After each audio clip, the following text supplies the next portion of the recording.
All right, welcome in everybody to the round 4 Masters Showdown show. Final one of the week. Got a fun Sunday coming up here. Looks like a battle between Rory and Bryson, kind of like Pinehurst from last year. So pretty excited to see what happens between those two tomorrow. And I'm glad that we got the head-to-head in the final round. Just there, in the same group. So 2-shot lead for Rory. Before we get into things, if you guys haven't grabbed a copy of the cheat sheet, be sure to take a look at the description of the video. You can get a link to sign up with us. You'll get into our Discord, grab a copy of the master sheet and sheets throughout the year for multiple tours on the golf side of things. And we're covering tons of other sports as well. If you want an all sports package for not much more in price. So be sure to check us out there. We'll be going strong, into baseball season, the rest of golf season, of course, as well. So let's get right into it. Weather-wise, I don't think we see anything that needs really to pay a whole lot of attention to. I think it's similar to today, where, there's just not an advantage throughout the day. So the main advantage for the earlier guys is that they are able to be a little more aggressive because they don't have as much necessarily on the line, but they're not playing as well in the same breath. So finishing position does count for round number 4, which is another piece to the pie for sure. Some people, I think, may do a little overkill on the finishing position and just jam all the top of the leaderboard guys. But I've always felt that you kind of need to have somebody that moves up the leaderboard. It's not really similar to NASCAR in that, moving up the board, you kind of get points for place differential, but you do get points for making a bunch of birdies. And like I said, somebody, I'm not going to give it an exact range, but somebody around even par, 1 under, they're out of the tournament in terms of winning. They can just go out there tomorrow and kind of play with, a little more aggression, a little less riding on it. And we've seen it a lot, of course, and make a lot of birdies and move up the board and get you top 10, top 15. And with their scoring, that could greatly outdo somebody that starts, 10th on the board, and kind of, even if they stay around there, they may not make enough birdies to do so. So a slogan I might have to start saying is round 4 Showdown, you don't get points for where they start on the board, you get points for where they finish. Of course, we're going to sort things on the sheet by the leaderboard for tomorrow. I think it helps visualize a little bit better because you do want to take some guys up here. Of course, I think you start every lineup that you play with Rory or Bryson. I think it'll be very popular to try to jam in both because there is some value, even in the top 10 of the leaderboard. And we'll get to those two guys in a minute, but I think personally I would take an underweight stance on those two, Nico and Zach Johnson. But that's kind of where I'm at the top of the board. I think you definitely, play one of the two. If you look at pricing, I like to see, what have they done with them pricing-wise over the week. It doesn't much matter for these two, but if you drop down a bit, Connor's got a pretty big increase today. He gets slightly even more tomorrow. He is 2 clear of 4th. So those 3 guys have a lot of finishing position floor. Unless just massive blowups. Those guys probably aren't falling outside the top 10. And Rory and Bryson more than likely not out of the top 5. So both have big floors. I think probably what helps somebody like Rory is that Bryson's right on his heels, only a couple back. If Bryson was back at like 8, I think I would be a little more worried about the DFS upside of Rory, even though he would have more of the finishing position upside with the winning, even better odds to win. I think how safe he would probably play up by 4, um, especially late in the round, may hinder a little bit of his upside. But I think those two go back and forth tomorrow. So I can see playing both. Again, it's going to be a popular route, so you're going to want to get different. You probably don't want to jam both in there and do one of those guys in 10th, like I said, Zach Johnson, Nico, either of them. I don't think you want to do that. I think that'll be a really popular start. So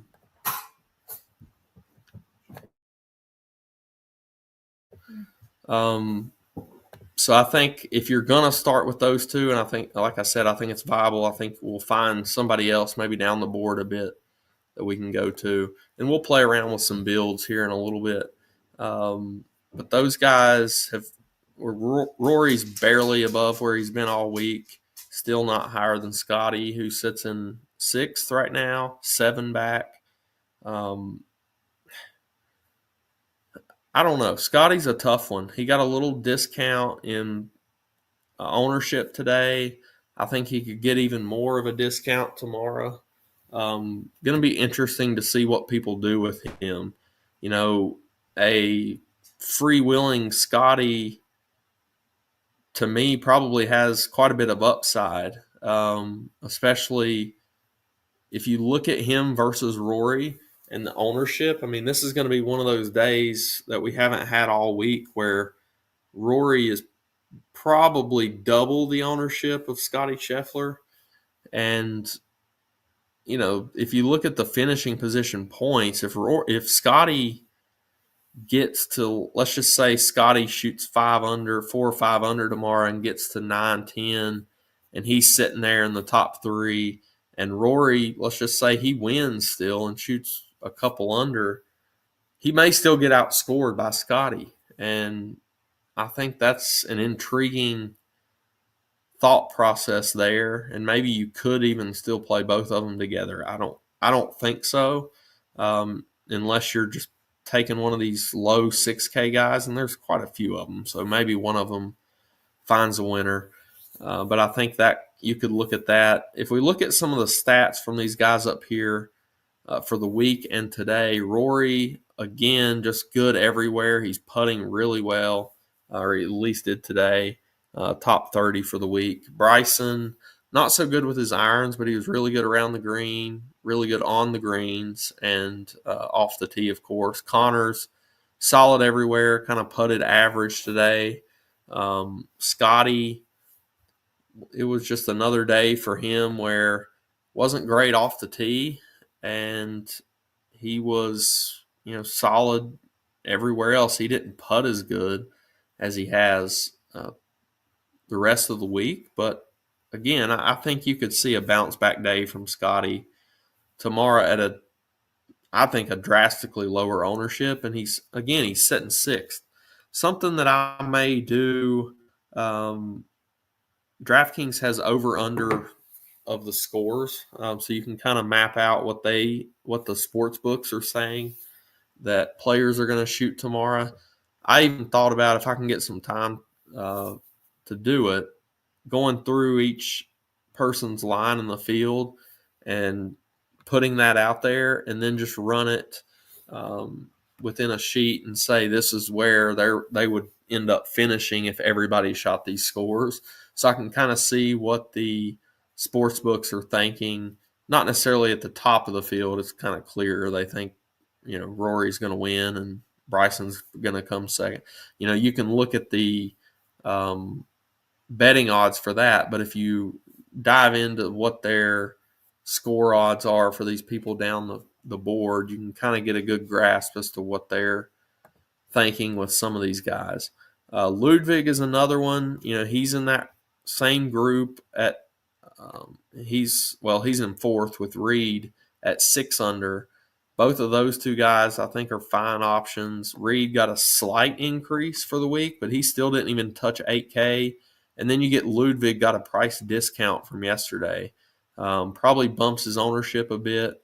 Probably going to be a popular pair to go with Rory or Bryson at the top. He played just kind of solid today. I think he was a few under, but for the week, he's been really good around the green, really good off the tee, putting kind of average. So I like Ludwig tomorrow. I think he could have a really strong round and get out there a couple groups before the leaders and get something done. Patrick Reed, man, are his odds really 80-1? Oh my goodness, that's wild. I don't think that can be right. I got to see that now.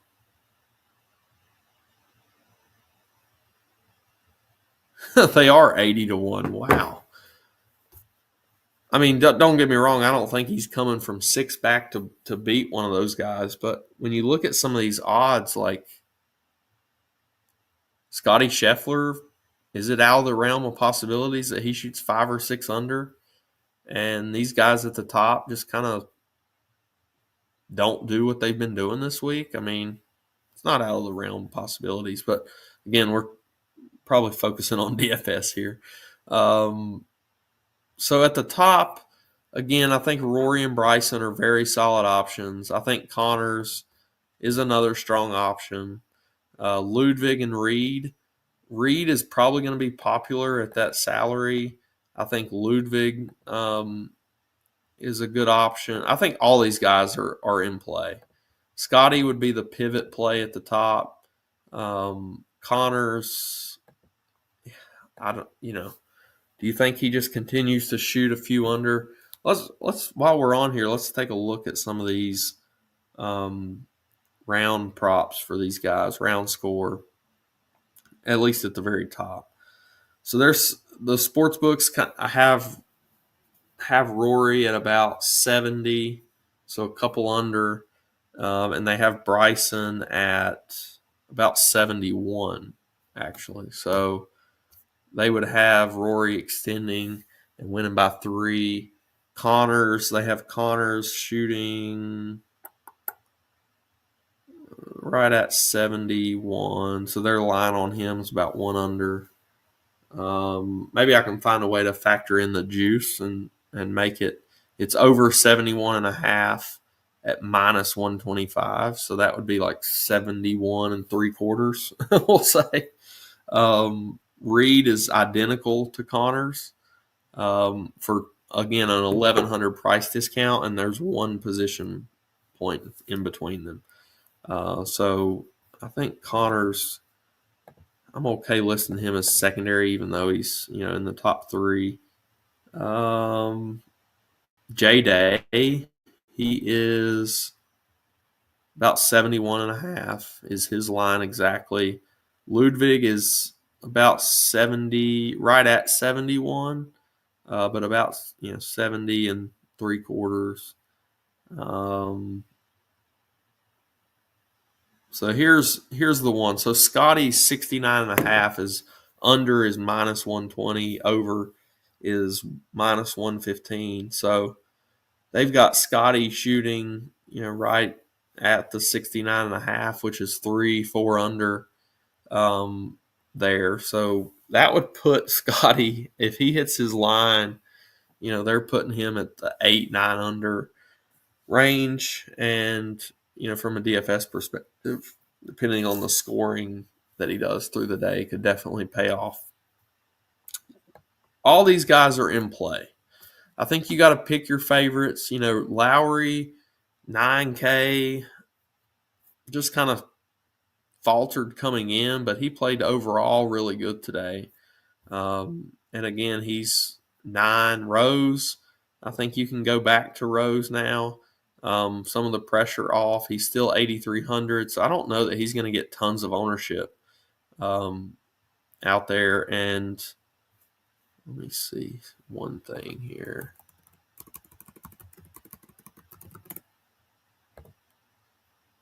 Yeah.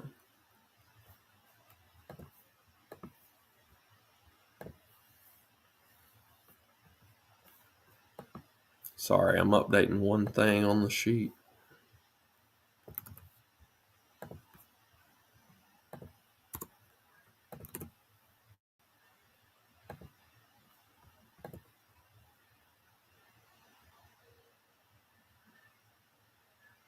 All right. Yeah, so Rose, he was really good with his ball striking today. Just couldn't putt, so that's the main reason that I'm okay going back to him. Lowry was not so good off the tee. So again, I think you can look at Lowry, you can look at Rose, kind of in the value range. I think J Day is a really good option. I think Xander is another really good option. He got a bump in ownership today. Let's see how he hit it. So he was just kind of good all around today.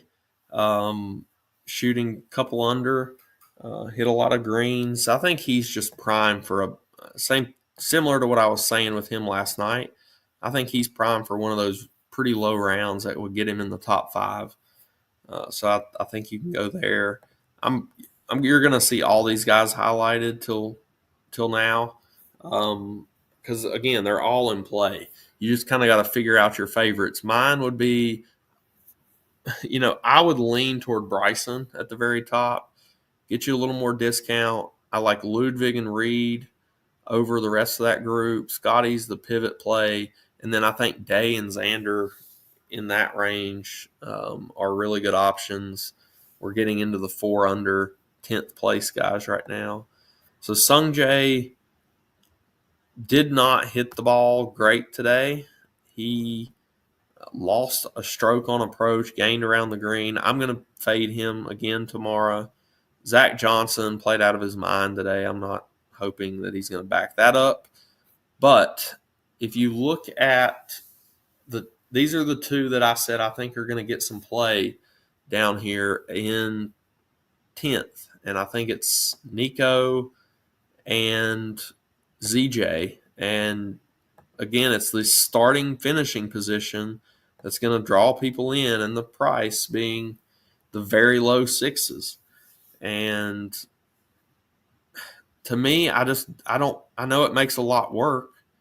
But these are a couple of the guys that I want to see what their line is. So they've got Nico at over par minus 125. So they're pretty close to saying 1 over for him. And that puts him back to 3. Probably moves him. See, to me, that probably moves him down. If you move to 3, you're probably moving to around 20th tomorrow. And at that point, finishing position doesn't matter. If you shoot 1 over, you're probably not getting it done in a larger field GPP. And if you look at Zach Johnson, they even have a line on him.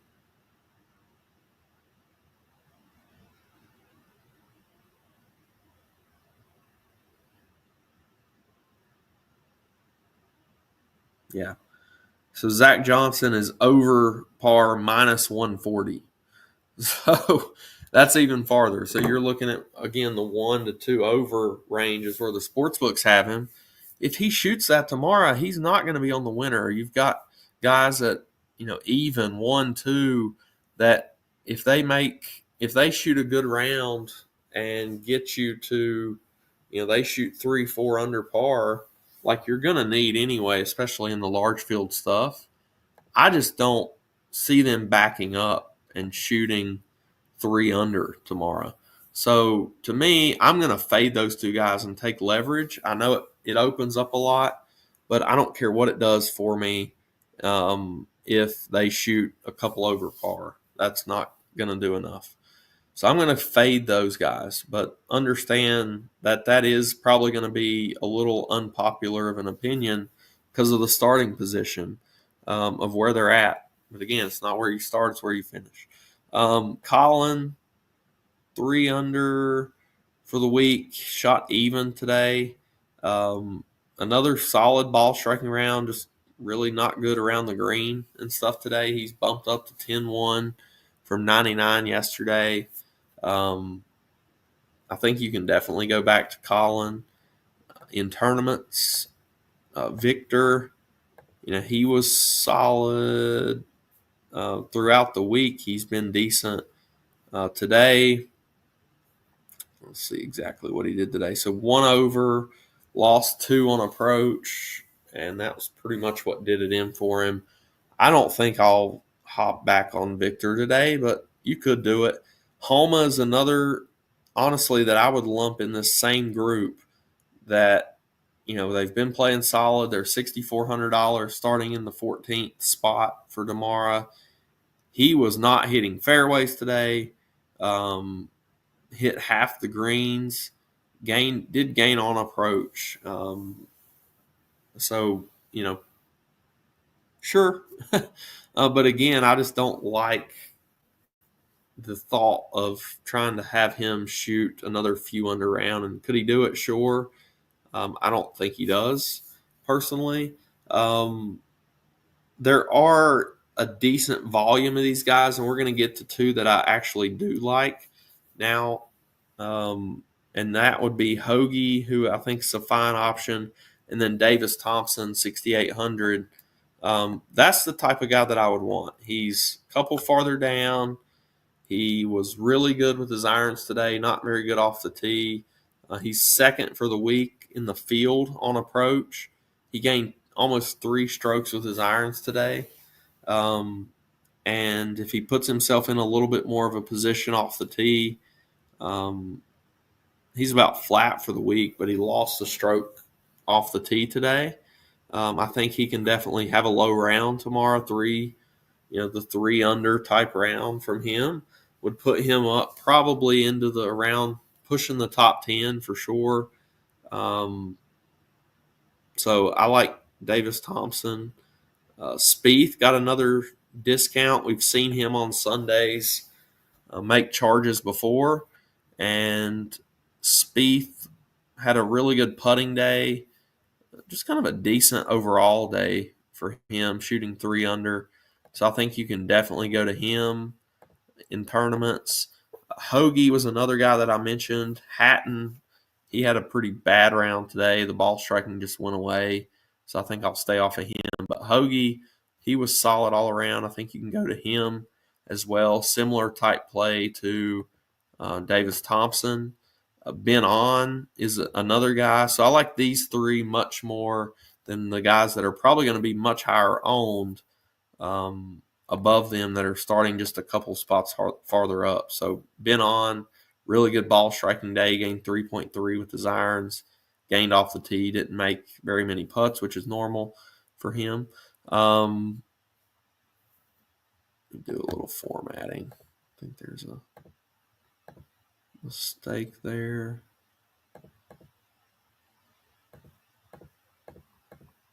Might have messed that up last night.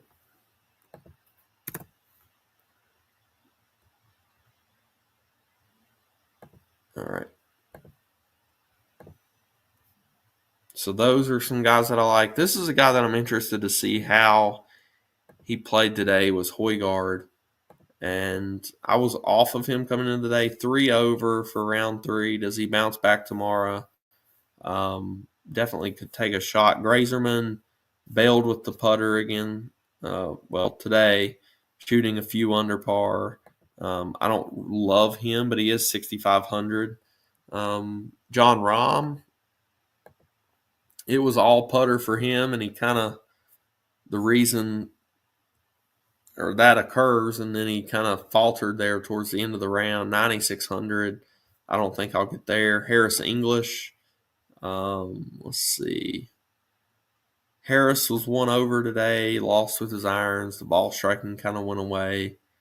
Not in love with that. Price went a little bit up as well. Neiman, he was pretty good today. Ball striking was number 4 in the field, number 1 off the tee. He's 87 in 25th. I think you could take take a shot on him. Mainly looking for some value options at this point, but you could see a guy like Fleetwood, make one of those low rounds, a 5 under type round that moves him, and you're probably going to want that, in 30th where he's at. If he shoots 4 under or 5 under, let's say tomorrow, he's going to get to the top 15, and he's going to have made quite a few birdies. So even though the starting point is around 30th, you could play a guy like Fleetwood. How did he hit it today? Man, his irons were not there. I probably will not go to Fleetwood, but we've seen him do it on Sundays. McNeely and Michael Kim are some value options here. Michael Kim didn't have those ball striking today. McNeely was all right. He was 11th in the field today with his ball striking, stayed around 7K. I think he's in play for Sunday. The Gala and McCarthy, I think, are similar there. McCarthy, I would lean more towards him. Tagala did hit it pretty good today. 1 over for Tagala, 1 under for McCarthy, 72, 73. I think McCarthy getting hot with the putter, he could be one of those low rounds. We're kind of getting into the earlier starters, and I do agree to this point. Like, you're trying to find a diamond in the rough here. You're trying to find the guy who's going to go out early and just find a hot putter probably and shoot 6 under. And then is that enough? I mean, for somebody that's all the way back at like 2-3 over par, yeah, I mean, they could get to the top 15, shoot 6 under. But man, it's kind of tough because there is a chance, of course, that none of these guys do that. Charles, you're probably going to want to find some of these that aren't necessarily, none of these guys are going to be playing very well for the week, to be honest. Cantlay's the best ball striker for the week, but his around the green just hasn't been good. I'm going to update one thing.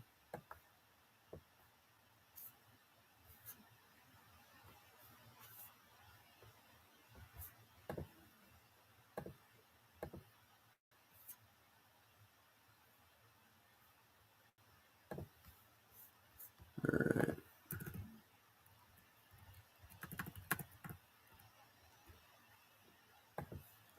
I'll get that fixed. So I don't see, taking a shot on many of these guys down here. Let's play with some builds, and then we'll get out of here for the night. I'll have my cores up either later tonight or in the morning. All right, so we've got probably my starting point. I like Bryson tomorrow. I think he's going to put early pressure on Rory, and we'll kind of see what he does with that. I like Xander at 92, and if you're not playing Rory at the top, I think that's a solid, look there. Reed, I think, is going to be fairly popular, but I think he's a good play. Him and Day, I think they would be nice mid-range options. That leaves you 72.50. So now we got to find some value. Maybe we drop now into this range with Hoagie, Thompson, Ben On. If you play both of those guys, Ben On and Thompson, you actually leave yourself 1,000. You could bump back up Day to like a 92. Does that get you anybody? No, that gets you Lowry. Let's just play one. So let's play Thompson. That leaves us 7,700. That would get us Sungjae, but I'm not in love with him. That would get us just a little bit off of the Spieth range there. Again, that's kind of what those guys would do. The Zach Johnson, Nico Echeverria, Max Homa, that's what they would do to you. They would get you back up to that 8,300 range with Rose and Spieth. So maybe I just don't like to bank on somebody backing one of those rounds up especially when they're going to be popular. I want to dig into what their ownership's going to be. But, man, I just don't see them doing that. Let me see how Nico's hitting it numbers-wise. Not good off the tee. Decent everywhere else today. He's not been a good ball striker for the week. That's just not my type of play. Not going to do it. Not going to let myself get to that point. So that leaves you there. If you wanted to up, let's just see what the Rory Bryson deal would do for you at the very top instead of Xander. That's going to leave you to where you can't play Reed and Day. So if you drop, see, you're probably getting pretty chalky here, and you've only got 6,700 left, which is going to make it hard. Yeah, you're going to play Ben on. I think them really cheap guys are going to be so popular. Man, Zach Johnson, Nico, those guys are going to get mega popular. Max Homa even. He'd probably be the lowest out of the three, but maybe not. I don't know. I think they're going to get super popular because what happens with these builds. And that, again, to me, is a reason to stay away from the Rory Bryson combos at the top. And maybe that doesn't work. Maybe they run away and it's a 5-shot gap between them and third, and they score a lot and go back and forth tomorrow. But I'd rather take the chance, I think, and be able to fill out my team a little better towards the bottom. Let's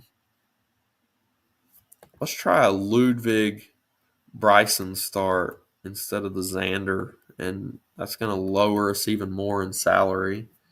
But if we go, let's just go Day instead of Reed to 7,200. So now we can play two of these guys, Thompson and Ben on, and that's going to get us to 82, and you're going to be right back into the Reed range, leave 400. 100 off a Rose if you wanted to do that. But Reed, I think that would be a really good team, I think, right there. Something like that. Get you a lot of the top of the board, get you some runners.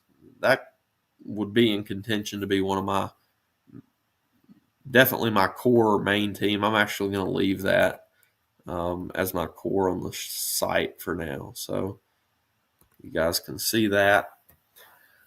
All right. Well, good luck to everybody tomorrow. I'll finalize, make sure that's my final core later tonight. So good luck. We'll see you guys in the chat tomorrow. Again, if you haven't checked us out, be sure to click the link in the description to grab a sub for tomorrow. And then we'll be right back early next week looking at the RBC Heritage, one of the best non-majors of the year, honestly, for me. Love Hilton Head, love that course. So we'll be back. Probably won't have the Showdown shows throughout the week except for during the majors, but there's enough people asking for it. We will maybe try to crank them out. So good luck to everybody in round number 4 in whatever type of contest you're playing in, and we'll see you next time.